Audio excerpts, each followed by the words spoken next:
Il y a plus d'un siècle qu'on utilise le vide pour traire les vaches. Pourtant, encore aujourd'hui, le vide est une notion abstraite, mal comprise par plus d'un producteur laitier. Si la notion du vide est obscure, il est par contre plus facile de comprendre ce qu'est la pression d'un gaz, celle qu'il y a dans un pneu par exemple. On entend souvent parler aussi de pression atmosphérique. Maximum aujourd'hui de 21 degrés Celsius et la pression atmosphérique est de 101 kPa. L'air qui nous entoure a un poids et exerce une pression sur nous tous, qu'on soit à l'extérieur comme à l'intérieur.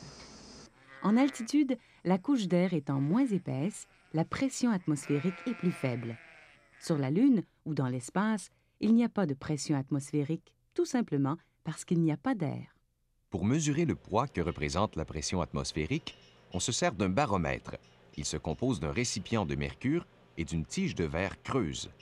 À cause de son poids, l'air ambiant pousse sur le mercure et le fait monter d'environ 30 pouces dans la tige.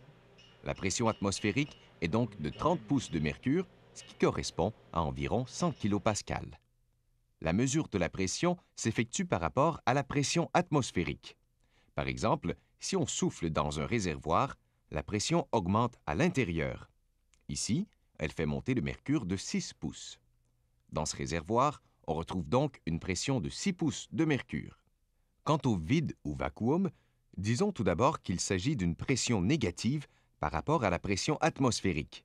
Quand on aspire l'air du réservoir, la pression diminue, le vacuum s'établit. Dans cet exemple, le réservoir est soumis à un vide de 8 pouces de mercure. La pression y est plus faible de 8 pouces par rapport à l'étable.